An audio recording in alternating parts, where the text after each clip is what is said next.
All right, folks. So make we'll just try to create this application right now. We'll just step by step process. We'll just start the things to create this applications create this application. All right.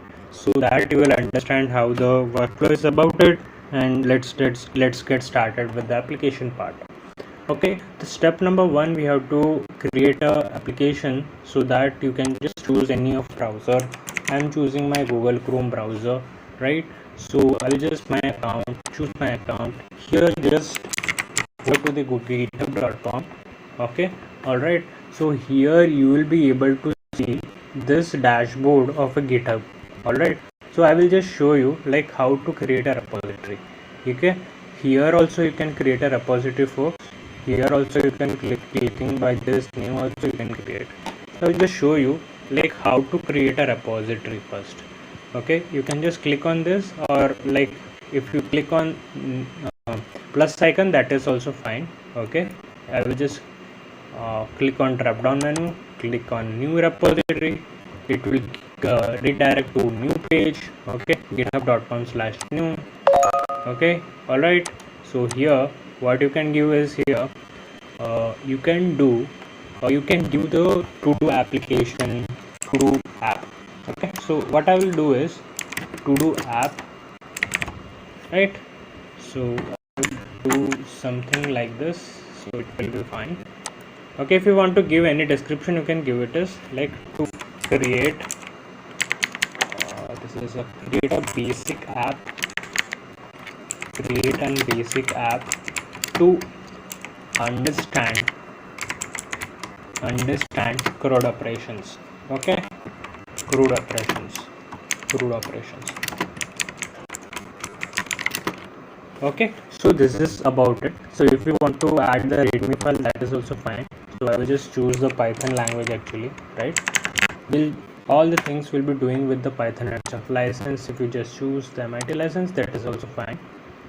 So you can just click on this create repository.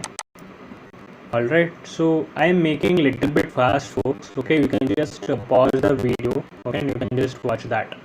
All right, here my main core agenda is to create a very fast. Okay, you can just make less as soon as possible, folks. Okay, you can just, there is a facility called as a pause the video. You can just have a look about it. Okay, so like I'm making this so that it will be not having a like very long video.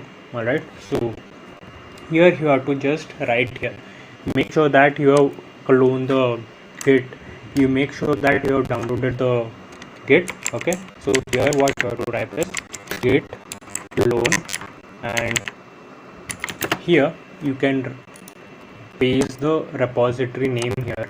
All right, git clone and repository link, which we have pasted over here, which we have created, right? You can, what you can do is you have to just go over here, paste this, copy this and paste it over here. It will not get copied directly, so you have to just right click and you have to just click on paste. Okay, so that is about the things, and you have to just hit enter. So it will get cloned into your desktop folder, so you can clone it anywhere that you wanted to clone that. All right, so this is a overall part. All right, so in the next video we'll be going to discuss about overall workflow, how we have to do it. Okay, so that you will understand like what are the workflow we are going to build it. First we understand the workflow about it, then we'll start implementing the project. All right, so that's it about this video, folks. The next video will be going to discuss about this particular part. All right, so that's it from my side.